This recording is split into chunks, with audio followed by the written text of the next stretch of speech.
হার্টের ওষুধের দাম বেড়ে গেছে, ব্লাড প্রেশারের ওষুধের দাম বেড়ে গেছে, সুগারের দাম বেড়ে গেছে, সুগারের ওষুধের, জিনিসপত্রের দাম আকাশ ছোঁয়া। সিবিআই তাদের তথ্য প্রমাণ সহকারে তাদের অভিযোগ জানিয়েছিলেন।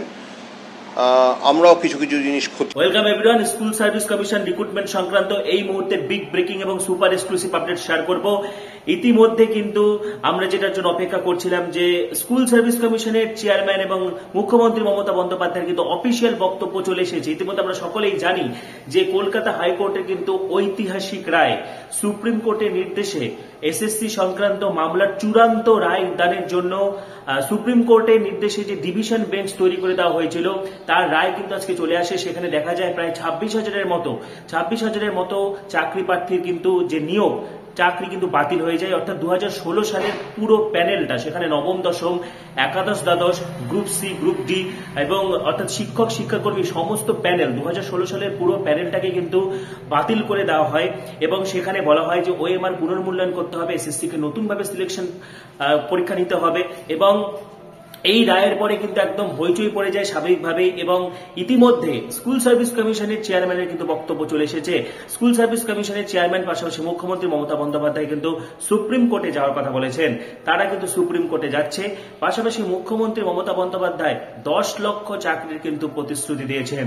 বাকি যে ওই প্রায় 24,000 এবং তার থেকে 5,000 বাদ দিলে যে বাকি 19,000, তাদের ব্যাপারে যে কি অভিযোগ আছে, কি সুনির্দিষ্ট অভিযোগ আছে, এটা রায়টা পুরোটা না পড়লে আমি বুঝতে পারবো না।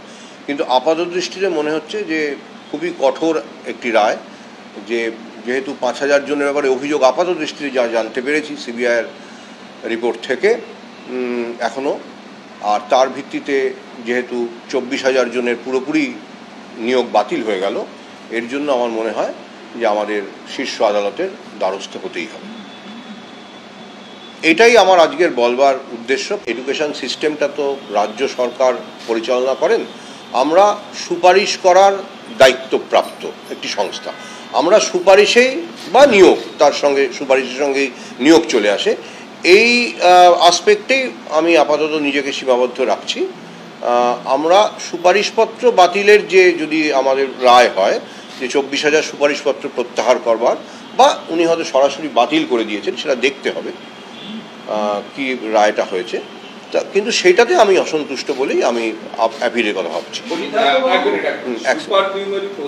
কতজনকে আপনারা নিয়োগপত্রে সুপারিশ করেছিলেন এবং মেয়াদ উত্তীর্ণের এই বিষয়ে কতজনকে সুপারিশ? আমাদের সুপার নিউমারি পোস্টে যাদের নিয়ে তদন্ত, তাদের থেকে একজনকেও সুপারিশ করা হয়নি। আমাদের সুপার নিউমারি পোস্টে আপনারা জানেন ফিজিক্যাল এডুকেশন, ওয়ার্ক এডুকেশন, যেটা কিনা নট আন্ডার ইনভেস্টিগেশন, হ্যাঁ, তাদের মধ্যে 1280 জনকে সুপারিশ করা হয়েছিল, কিন্তু ওটা কিন্তু নট আন্ডার ইনভেস্টিগেশন।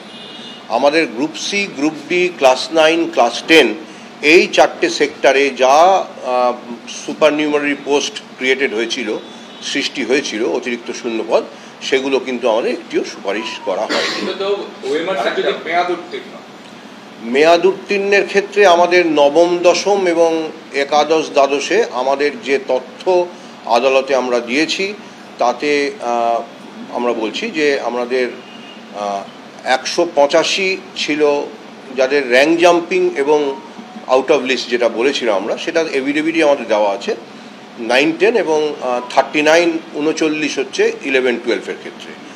আর একটা মেয়াদ উত্তীর্ণ সংখ্যা আছে 130-এর কাছাকাছি, যেটা কিনা 3রা আগস্ট 2020-তে দেওয়া, সেটা কিন্তু অন মেরিট দেওয়া।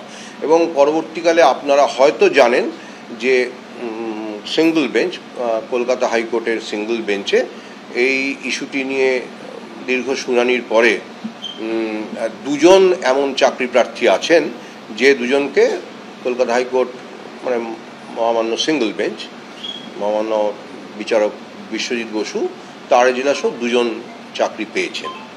ফলে ওই 3, 8, 20 ব্যাপারেও একই রকম রেকমেন্ডেশন হয়ে গেল, মানে যে রায় হয়ে গেল, এটাও একটা অবশ্যই বিচার্য বিষয়।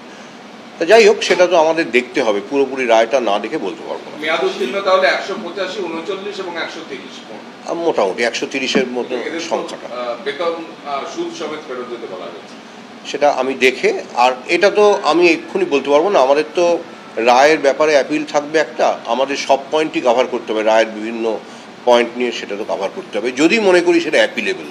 কোনো রায়ের সঙ্গে তো আমি কোনো একটা অংশের সঙ্গে তো এসএসসি কোনো আপত্তি নাই থাকতে পারে, দেখতে হবে। আমি তো একটা কথাই তো বললাম যে রায়ের পুরোটা পড়িনি, প্রত্যেকটি পয়েন্ট দেখিনি। আপনি যেটা মুখে রিপোর্ট করছেন আমাকে, সেটাও আমাকে পড়ে জানতে হবে, আমার আইনজীবীদের সঙ্গে কথা বলে জানতে হবে। আমি তো প্রচার মাধ্যমে রিপোর্টের উপর বলতে পারবো না।